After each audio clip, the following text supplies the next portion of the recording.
WCBI News at 10 starts now.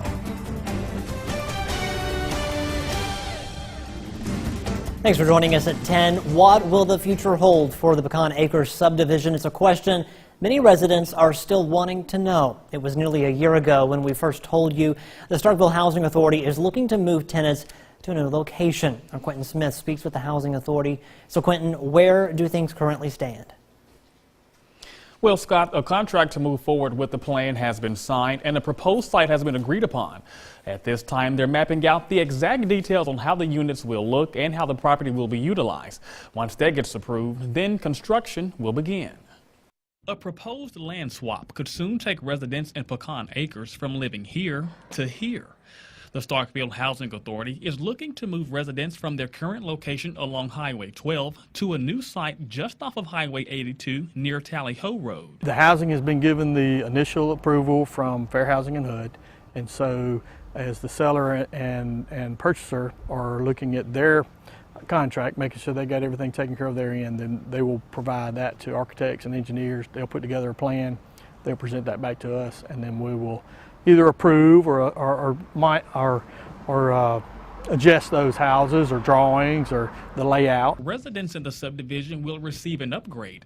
They'll move into the new housing at no cost, and they also will not see an increase in their rent payment. Just think about everybody's dream about being in a house. These houses are well built, you know, but they're 60+ years old. Lauren Bell is the chairman of the Starkville Housing Authority and says it's their goal to create residents a better living environment with this project. There's ideas about entrances and exits and number of entrances and how you limit issues and create a more warm environment and loving environment versus something that looks more like what we're trying to get away. If everything comes into fruition, Bell believes it could be a win-win situation for everyone that's involved. I fully expect to be hearing something from them in the next 60 or 90 days. I think, anticipating that, maybe if we get everything taken care of, then maybe we could break ground late fall or early spring. Now, Pecan Acres currently sits along Highway 12. Developers are looking to turn that space into commercial use. Scott? Several agencies, including the FBI, were on the scene at the Starkville Walmart after a bomb threat. Starkville Police Chief Frank Nichols says a customer found a note stating that a bomb would go off at a certain time. The customer turned the note in to a Walmart employee. The store was evacuated. Police then searched the inside of the store, the parking lot, and vehicles, but say they found nothing. Nichols says the threat is not credible, but police are reviewing video from around the area, hoping to bring whoever is responsible to justice.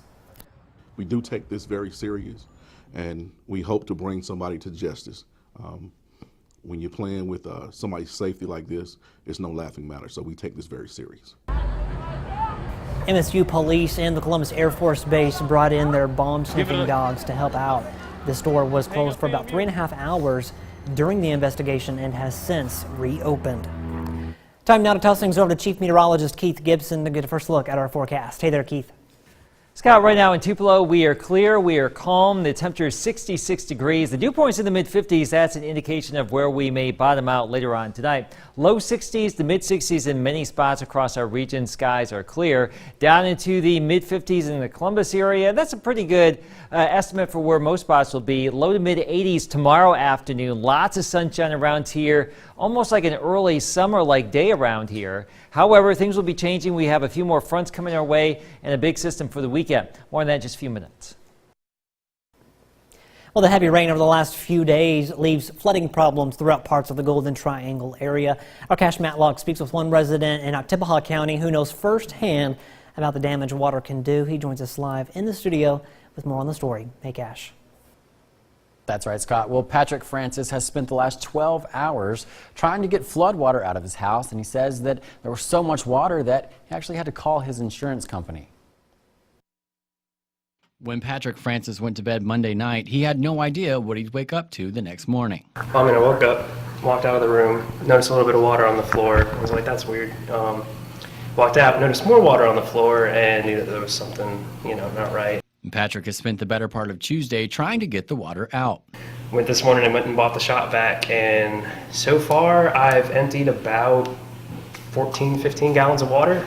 He has lived in Oktibbeha County for 7 years and says he's no stranger to rising water. One time it flooded so bad where I looked out the window and it looked like I was on a houseboat because it was so flooded, but it, like I said, never made it this far. So Part of the issue is the location of Patrick's house, a lowland area. we have this big creek that runs through, and it's always been kind of an issue just with overflowing for the main thing. But so we just had the driveway redone, and I guess it hasn't finally fully set. But despite the bad luck, Patrick is remaining optimistic. Honestly, it could have been much, much worse. Oktibbeha County EMA Director Kristen Campanella says that portions of Sanders Road, Hickory Grove Road, and Longview-Adeton Road will be closed until the water goes down. Well, there are still some roads in Lowndes County that are closed due to high water. Those include Hodges, Shelton Road, Alamar Road, and Gatlin Road.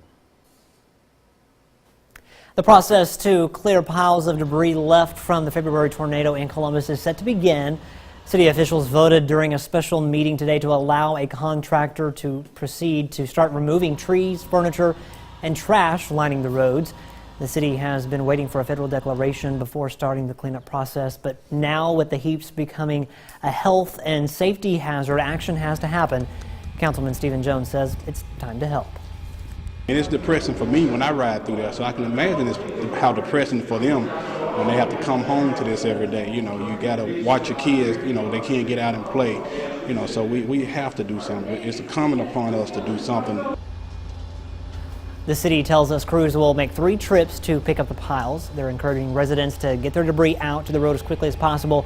Now, they do understand that some areas are too full and residents will have to wait until the first round of removal. Clear, quiet, cooler tonight. Lows down into the 50s. We'll warm it up for the next few days. Lots of sun, but storms are coming on back. More on that after the break. Your WCBI First Alert AccuWeather forecast with Chief Meteorologist Keith Gibson. Here's our Alpha Insurance Camera Network from Columbus, Tupelo, Vernon at Durham's Pharmacy in Louisville, Mississippi. A gorgeous afternoon. Look at all that blue sky, those friendly cumulus clouds dancing through the sky today. We topped out at 80 degrees in many spots. We will do it again on Wednesday after a cool start. Enjoy at 56 at 7 o'clock. By noon, already around 80 into the low to mid 80s in the afternoon. Upper 70s early in the evening tomorrow. So it's looking great. Basically wall-to-wall sunshine here. Low to mid 80s. Winds from the south and southeast at 5 to 15. Arguably the best day of the year so far if you like warmth and sunshine. And we need the sun and the dry air out there because the lawns, your backyards, they're soaked. And we have more rain on the way. We may see a few gusty storms Thursday night. The severe weather threat looks to be low with that, but we will have a system for the weekend, more rain, more potential severe weather, more heavy rain too, maybe several inches of rain, and then another system perhaps by the middle to end of next week. The big system in the near term is gathering strength out there across the northern Rockies, and winter is not done up there. There is a big blizzard warning, all of that orange for several feet of snow and wind gusts over 50 miles per hour. Look at that. That is a big system. We are on the warm side of it here, so we don't have to worry about winter. I think winter is done here in the deep south. But for tomorrow, lots of sunshine. For Thursday, mostly sunny too, but by the afternoon, late and into the evening, we'll have a cold front approach, and there may be some gusty storms with it, but the better severe weather potential is going to be to our north. We will be windy all day long on Thursday. Wind gusts could be over 30 miles per hour at times, so you'll know that the wind's picking on up. Now that front will come on through here, stall out, then lift back as a warm front this weekend, and look, there will be another area of low pressure that will ride along that front. So sometime Saturday and Saturday night, we may see more heavy rain, more severe weather. I think we have storm fatigue right now down here in the deep south. We don't want to see any more of this, but that will be another system that will move on through. It may calm down a little bit for your Sunday, and then as we get into the middle of next week, here's another system chugging on through the lower 48, and we will be in the warm sector, and that would support more strong storms and some heavy rain. We are starting our weather radio programming tour this weekend in Starkville, 10 to noon at Academy Sports. Come on by. We'll get your weather radio, get it all set up. We have more active weather coming this season, and it's always wise to have multiple ways of getting warning information. Here's your AccuWeather 70 forecast. 84 tomorrow and Thursday, 76 Friday, unsettled weather for the weekend with those 70s, but quiet again early next week. Pay raises and education are sure to be hot topics this campaign season. We find out what some of the lieutenant governor candidates have to say when we come back.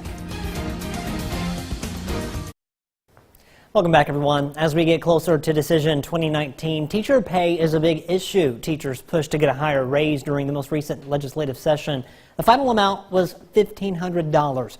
Courtney Ann Jackson takes teacher pay raise questions to two men running to be your next lieutenant governor, Republican Delbert Hosemann and Democrat Jay Hughes.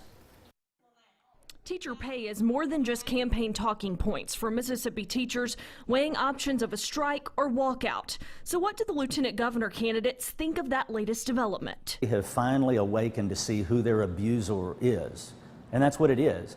What happened at the end of this session was a classical abusive relationship. They have a right and certainly have earned the ability to protest and tell people and be very active in communicating their needs. As candidates, they're making a big promise. So I have pledged that we would have a teacher pay raise every year that I'm lieutenant governor, and I intend to do that. The solution would look like not promising a raise every 4 years. It would be giving a raise every year. Neither are giving a specific amount, but say they wouldn't want the Southeastern average to be a stopping point. Still, I ask where the money would come from for those raises. And we already have the money in Jackson, we just have the wrong priorities. It would come from, like, maybe not having private driveways. It would come from the lottery being applied to education like other states do. There is so much waste going on in our state government, top to bottom. We have advocated reorganizing state government. I've been working on it for 5 years. My budget this year is less than the day I started. We can do this. So, and we can reprioritize money to make sure it's going to people who are in the mental health, that are teachers, that are others that need the basics to earn a living and show up for work. Yeah, we can do that. Both are saying they'd like to see meaningful raises for all state employees. Courtney Ann Jackson, WCBI News. Academic, social, and religious organizations had a chance to show what they have to offer students at Northeast Mississippi Community College. The Boonville campus was hosting its Diversity Day. The groups set up booths for students and prospective students. Northeast established a diversity committee a couple of years ago to help make sure students, faculty, and staff know about various groups on campus. We're here with open arms to welcome any and all students and people out in the community to come by and visit and see what a great campus we have, and you know, the national acclaim that we have as a community college. You know, we just want to fit in with all the communities and be a part of it. Organizers say the Diversity Day also helps students visit with representatives of different groups all in one location. And state rivals meet on the Diamond in Pearl. Rebels take on the Golden Eagles. Highlights coming up next in sports.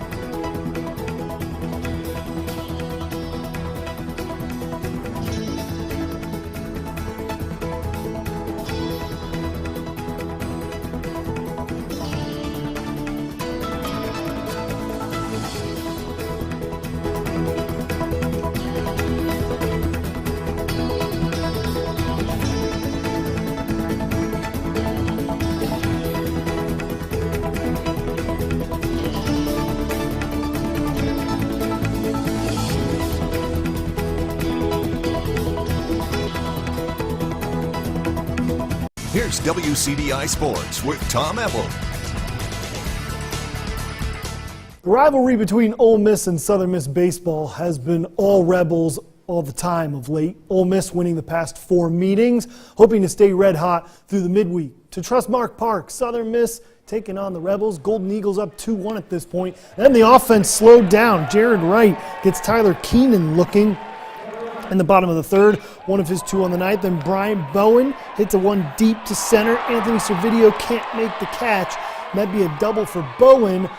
But runners will be left stranded on the bags because Austin Miller comes in and brings the sauce. Striking out back-to-back guys, Brant Blaylock and Cole Donaldson take a seat. Ole Miss with one base hit through 5 innings until an offensive explosion in the 6th and 8th. Rebels race past Southern Miss 11-2. Two of Mississippi's biggest stars will be in Nashville for draft night on April 25th. Ole Miss wide receiver DK Metcalf and Mississippi State D lineman Montez Sweat will be in attendance, both projected first-round picks. The two will join 21 of some of the best athletes the country has to offer. The Magnolia State could see as much as a projected 5 former college stars picked on day 1. The WNBA releases its list of players who will be in attendance for Wednesday's draft, and projected top 5 pick Tiara McCowan is one of them. ESPN's latest mock draft placing the Hail State hoop star in Indiana with the Fever. That would mean reuniting with Victoria Vivians. McCowan likely to become the 7th Bulldog drafted to the WNBA. Columbus is the city of champions. Downtown was shut down to honor the MUW women's basketball team on its national title, and the Heritage Academy Patriots for winning the MAIS overall state championship. Both championship coaches say the parade is a result of all the hard work. All year long, we preach after practice and after every game, we will always say national champions. And so I just wanted them to, be aware of that and let that sink in a little bit every practice, every game, that we do have a possibility of winning it. So let's work hard every day and try to get that done. There for a while, I had a couple of people say to you, you understand what y'all have accomplished there right after it happened. And it did take a while for it to sink in. But it's something that it's been a lot of fun. Great group of kids that I've had the opportunity to work with that have a tremendous work ethic, and I'm very fortunate to be able to work with them. Getting oh so close to the first round of the Masters, but first a little bit of fun before the big money events begin. Mike Anthony has more. The Masters Life with Mike Anthony. Well, we're here at Augusta National Golf Club, and if you happen to be here on a Wednesday, there's one must-see marquee event. That's the Par 3 contest, a time when you can get a little bit more exposure to the players, a great time to get some pictures and some interactions, and our own Josh Albury has made some very special memories at the Par 3 with his son.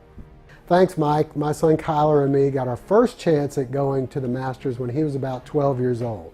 When we went, we didn't know too much about the Par 3 contest. We went on a Wednesday, and a little after lunch, everyone just started heading down to the Par 3 contest, so we joined them. It was so much fun. We enjoyed the laid-back style, and seeing the golfers with their families having fun was pretty cool. Since then, we've been lucky enough to go just about every year for the past 15 years. In that time, we've gotten to know some of the Augusta National members who've been kind enough to put Kyler at the same spot every year, giving him a great opportunity to see most of the golfers when they're finishing things up. We've gotten to know and meet a lot of the most famous golfers around. Some of them are the current pros like Tiger Woods, Jordan Spieth, Justin Rose, Sergio Garcia, and Phil Mickelson. But the unique thing about the Par 3 contest is the older golfers still play. So we've gotten to know and meet people like the late Arnold Palmer, Jack Nicklaus, Tom Watson, and Gary Player. They're all usually grouped together, and they've gone out of their way to come up to Kyler, say hello, and sign something for him. It's something I sure don't take for granted, and it's just another example to me of how the current PGA golfers and those who came before them give back. The Par 3 contest is something I definitely encourage anyone who can to try and get out and watch. And thank you very much, Josh, for sharing your memories. And for the Masters Life, this is Mike Anthony. We'll see you next time. The Masters Life with Mike Anthony. WCBI coverage from Augusta National Golf Club is brought to you in part by Wade Incorporated and MSU Golf Course. Keith, I know you said a lot of sunshine happening tomorrow. Some folks may not be going to work tomorrow. We'll see. Yes, everybody knows where I'm at if I'm not here tomorrow. Right, we will. Have a good night, everyone. We'll see you tomorrow.